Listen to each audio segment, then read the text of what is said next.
Salam sehat sejahtera. Jumpa lagi di channel Mata Ketiga.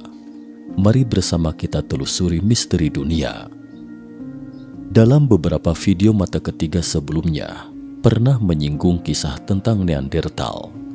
Namun tidak sedetail yang akan kita bahas hari ini. Baru-baru ini, ada berita yang mengatakan bahwa pandemi yang masih betah di dunia saat ini, di mana ada beberapa tempat yang parah dan beberapa tempat yang tidak begitu serius itu, erat kaitannya dengan gen Neandertal. Berikut mari kita telusuri lebih lanjut topik hari ini. Neandertal. Neandertal adalah spesies manusia yang pernah ada di muka bumi. Namun kini mereka telah lenyap, punah. Nyatanya, selama ini diyakini bahwa Neandertal adalah spesies yang sama sekali berbeda dengan kita. Apa bedanya? Gen. Ya, kita tidak sama dengan mereka. Spesies atau jenis adalah sebuah takson yang digunakan dalam taksonomi untuk menunjuk pada satu atau beberapa golongan individu populasi yang serupa dan bisa saling membuahi satu sama lain di dalam golongannya, saling membagi gen. Namun tidak bisa dengan anggota golongan yang lain. Anggota-anggota dalam sebuah spesies jika saling berkawin bisa menghasilkan keturunan yang fertil tanpa hambatan reproduktif. Dua spesies yang tidak sama jika saling berkawin akan menghadapi persoalan hambatan biologis apabila menghasilkan keturunan yang sehat. Keturunan ini biasanya steril atau mandul. Yang disebut spesies yang sama berarti mereka dapat berkawin untuk menghasilkan keturunan, dan keturunan ini dapat terus bereproduksi. Ini disebut spesies yang sama. Misalnya, orang-orang yang berkulit kuning langsat, kulit hitam, dan kulit putih terlihat sangat berbeda secara fisik, tapi kita semua sama, yakni satu spesies, karena kita punya ras campuran dan bisa memiliki keturunan. Tapi tidak pada Neandertal. Tidak boleh ada kawin silang antara kita dan dia, sehingga disebut spesies yang berbeda. Namun pada tahun 2010, para peneliti menemukan bahwa semua manusia di muka bumi ini mengandung gen Neandertal di dalam tubuhnya, kecuali suku primitif Afrika di selatan gurun Sahara. Meskipun gen Neandertal dalam tubuh kita sangat sedikit, hanya sekitar 1% hingga 4%, tapi keberadaannya ini menyiratkan pernah bercampur. Ini menunjukkan adanya satu hal yang mengganjal, yaitu pada kenyataannya, di mana menurut pandangan kita saat ini, Neandertal dan kita bukanlah spesies yang sama. Jadi, apakah kita dan Neandertal adalah spesies yang sama, masih belum disimpulkan hingga saat ini. Gennya memang ada, tapi belum teridentifikasi sebagai spesies yang sama. Tentu saja, terlepas dari apakah Neandertal dan kita adalah spesies yang sama, kita adalah satu-satunya yang tersisa di bumi saat ini. Tidak ada lagi Neandertal. Adapun terkait mengapa mereka disebut Neandertal, karena di sebuah tempat bernama Neandertal di Jerman pada abad ke-19 atau tepatnya pada tahun 1856, fosil Neandertal ini ditemukan di sebuah lembah bernama Neander, Jerman. Apakah dia terlihat berbeda dari kita? Dari jauh terlihat sama pada jarak sekitar 50 meter atau 60 meter, namun jelas berbeda saat dilihat dari jarak dekat. Perbedaannya ini bukan berarti dia memiliki banyak mata atau banyak kaki, tapi secara sekilas terlihat lebih mirip orang utan. Menurut fosil yang ditemukan sejauh ini, disimpulkan bahwa Neandertal punah sekitar 30.000 tahun yang lalu, dan mereka terutama hidup di benua Eropa. Tinggi Neandertal dewasa sekitar 1,65 meter. Tungkai atas mereka terkesan sangat berkembang dan kokoh. Tulang dahi dan pangkal hidung sangat tinggi, matanya besar dan dalam. Sementara itu warna mata Neandertal selalu diperdebatkan hingga kini. Penelitian terbaru menunjukkan bahwa warna mata mereka mungkin coklat tua. Ini adalah hasil dugaan berdasarkan gen. Rambut mereka sangat lebat dan memiliki janggut lebat, terutama kaum pria Neandertal. Secara fisik, mereka tidak terlalu mirip dengan orang Eropa saat ini. Tentu saja, mereka bukan nenek moyang orang Eropa. Orang Eropa saat ini adalah spesies manusia berambut pirang dan bermata biru yang baru muncul belakangan. Diduga bahwa nenek moyang orang Eropa muncul 7.000 tahun yang lalu. Menurut teori asal-usul manusia modern dari Afrika, nenek moyang manusia mungkin merupakan keturunan orang Afrika. Kita mungkin bermata hitam dan kulit gelap, tapi mereka berkulit putih, bermata biru. Lalu dari mana asalnya? Sekarang diduga bahwa saat orang Afrika berjalan keluar ke Asia dan menjadi semakin dingin, seperti iklim di Siberia, dan mungkin karena mutasi genetik, warna kulit beberapa orang menjadi putih, sementara beberapa orang lainnya di Eropa berkulit gelap, dan karena mutasi genetik, warna mata pun menjadi biru. Kemudian orang-orang berkulit putih, bermata hitam dan berkulit gelap, bermata biru ini berkawin campur di Eropa, hingga kemudian menjadi orang-orang berkulit putih dan bermata biru. Pada awalnya, Neandertal dianggap memiliki kulit coklat tua dan mata biru, tetapi sekarang telah terbukti memiliki mata coklat tua.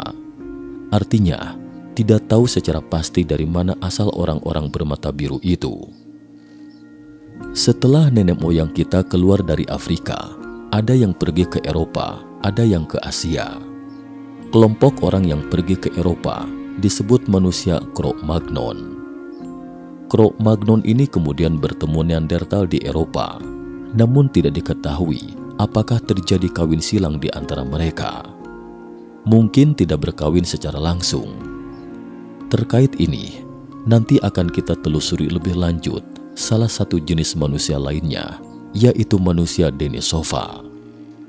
Denisovans mungkin telah kawin campur dengan Neandertal. Kemudian keturunan mereka berkawin dengan Cro-Magnon sehingga memiliki gen ini di dalam tubuh mereka. Menurut perkiraan DNA saat ini, Neandertal memiliki massa otot 30% lebih besar daripada nenek moyang kita. Kekuatan fisik mereka sangat baik dan hidup dengan berburu. Tentu nenek moyang kita juga pemburu kala itu. Tapi yang mereka buru adalah mamut dan beruang atau semacamnya. Beberapa rusa dan kuda yang diburu nenek moyang kita berbeda. Karena tubuh fisik mereka sangat baik, sehingga tuntutan mereka akan makanan sangat tinggi. Mereka perlu makanan berkalori tinggi dan berprotein tinggi untuk mempertahankan proporsi tubuh mereka. Jika mereka tidak mengonsumsi makanan seperti itu, maka secara bertahap akan kehilangan massa otot dan tidak dapat berburu makhluk seperti mamut dan beruang. Saat ini diketahui, mereka adalah karnivora, hampir sepenuhnya tidak memakan makanan lain, bahkan diduga mereka juga memakan spesies mereka sendiri, yakni kanibal. Hal ini diketahui dari jejak fosil Neandertal yang ditemukan sejauh ini. Ada beberapa tulang yang diiris dengan pisau. Terkesan mereka mengiris daging manusia dan memakannya. Namun, tidak diketahui secara pasti apakah mereka memakannya atau tidak, tapi yang pasti telah diiris. Artinya, meski dalam kondisi lapar sekalipun, mereka tidak akan makan rumput, buah-buahan, atau makanan lain. Mereka hanya makan daging, tapi mungkin tidak dimakan hidup-hidup. Artinya memakan teman mereka yang sudah mati. Sementara itu, saat ini ada misteri besar terkait Neandertal, yaitu diduga mereka juga beragama. Mengapa dikatakan demikian?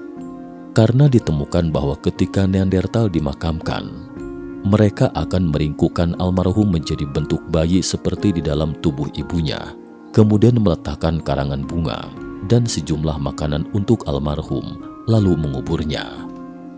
Itu berarti mereka memiliki tata cara pemakaman berikut ritualnya. Pemakaman dan ritual ini sangat mirip dengan ritual pemakaman manusia sekarang. Sebenarnya, tradisi ini erat kaitannya dengan kepercayaan tertentu, dan itu merupakan manifestasi dari pemahaman kita tentang akhirat dan keberadaan roh. Ini menunjukkan bahwa mereka memiliki pemahaman tertentu tentang roh atau dunia setelah kematian. Tentu saja, ada perbedaan tentang apakah Neandertal memiliki keyakinan beragama. Intinya, banyak arkeolog tidak sependapat dengan pandangan ini karena keyakinan beragama itu dianggap sebagai sesuatu yang sakral dan baru ada setelah munculnya masyarakat manusia. Itu adalah pengejaran tingkat tinggi setelah tiada, yaitu pengejaran spiritual. Jadi ada yang berpikir bahwa agama adalah aktivitas manusia yang sakral dan menganggap bahwa Neandertal bukanlah manifestasi dari agama. Tapi mengapa menaburkan bunga dan menaruh makanan di sekitar makam? Apa maksudnya?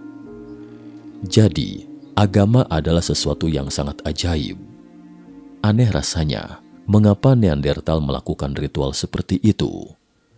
Neandertal tidak memiliki aktivitas sosial, mungkin beraktivitas secara keluarga.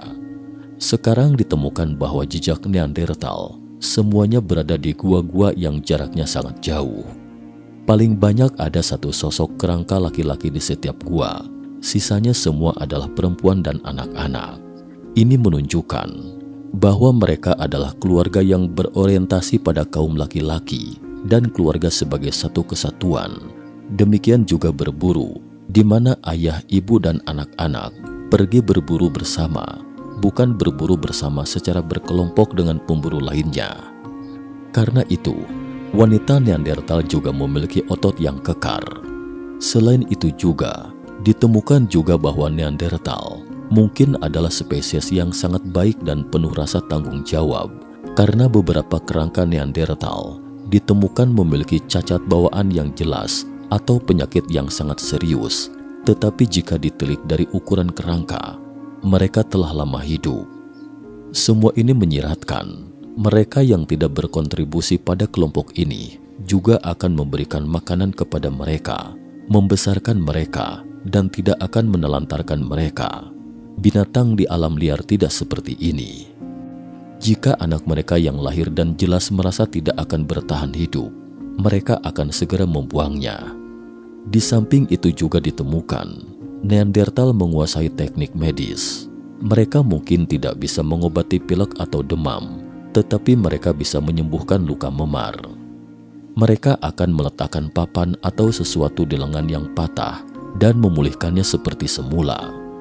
Lalu, mengapa Neandertal yang begitu kuat secara fisik ini punah 30.000 tahun yang lalu? Banyak yang menduga hal ini dikarenakan masa kepunahan Neandertal kebetulan adalah masa ketika Cro-Magnon memasuki Eropa, sehingga sebagian besar orang menganggap bahwa kepunahan Neandertal memiliki hubungan langsung dengan kita, yaitu ketika kita keluar dari Afrika, mereka pun punah. Lantas, dari mana asal Neandertal ini? Menurut teori asal-usul manusia modern dari Afrika, mereka bukan keluar sendiri dari Eropa, tetapi sekelompok orang keluar dari Afrika terlebih dahulu dan pergi ke Eropa, kemudian menjadi Neandertal. Nenek moyang kita keluar setelah tinggal di Afrika, kemudian menyebar ke berbagai tempat. Berikut ini, mari kita pahami sejenak tentang manusia Cro-Magnon. Apa perbedaan antara manusia Cro-Magnon nenek moyang kita dengan Neandertal? Kita hanya sedikit lebih kecil dari mereka. Volume otak kita juga lebih kecil, kulit gelap, mata gelap, dan rambut hitam. Rambut Neandertal mungkin berwarna merah atau coklat tua. Seperti disebutkan sebelumnya, Neandertal terutama makan daging, sementara kita ini seperti omnivora, bisa makan apa saja, tentu saja makanan yang layak kita makan. Neandertal hidup secara keluarga, sedangkan manusia Cro-Magnon hidup berdasarkan suku. Ketika Cro-Magnon pertama kali tiba di Eropa, mungkin terjadi bentrok dengan Neandertal. Namun belum ada bukti langsung mengenai hal tersebut. Tetapi dari tulang belulang mereka masing-masing ditemukan jejaknya. Artinya kedua pihak pasti tidak bersahabat. Saat ini, jejak konflik perang skala besar paling awal yang ditemukan pada manusia adalah di internal Homo sapiens, yaitu perang manusia berskala besar. Intinya, itu hanya terjadi di antara manusia modern. Dalam diri orang-orang purba ini tidak ditemukan adanya tanda-tanda adu jotos satu sama lain. Jadi tirani yang sesungguhnya adalah kita, manusia modern. Ini mungkin terkait dengan materi. Dulu, sumber daya alam melimpah dan jarak tempuh relatif jauh, jadi tidak akan terjadi konflik di antara mereka. Selain itu, ada perbedaan yang sangat besar antara nenek moyang kita dan Neanderthal, yaitu nenek moyang kita bisa menggunakan senjata serangan jarak jauh seperti tombak, busur dan anak panah, dan batu terbang. Sedangkan Neanderthal tidak. Mereka adalah petarung sejati dengan tangan kosong, dengan pedang, kapak, kait besi, tetapi mereka tidak bisa menembak dengan busur panah. Jadi berdasarkan perbedaan antara Neanderthal dan nenek moyang kita, pada dasarnya ada beberapa kemungkinan atas punahnya Neanderthal. Salah satunya adalah lingkungan kehidupan Neanderthal sangat kecil, sehingga kemampuan mereka untuk bereproduksi sangat lemah. Mereka bereproduksi hanya secara keluarga. Probabilitas dari kerabat dekat juga relatif tinggi, dan jumlahnya pasti tidaklah banyak. Jarak mereka sangat jauh dan tidak bisa kawin silang, jadi jumlah populasinya sangat kecil. Beda halnya dengan manusia Cro-Magnon. Sistem suku adalah satu kesatuan, dan populasi ini dapat berkembang pesat. Ketika populasi meningkat, otomatis juga membutuhkan banyak makanan dan wilayah untuk ditempati. Akibatnya tempat tinggal Neanderthal pun menjadi semakin kecil hingga akhirnya menjadi punah. Sebenarnya, kemampuan reproduksi ini pada dasarnya menentukan apakah suatu ras akan segera punah atau tidak. Itulah sebabnya banyak negara maju, terutama Jepang, sangat khawatir akan hal ini. Cukup sekian dulu episode hari ini. Nantikan sambungannya pada episode terakhir. Terima kasih atas perhatiannya.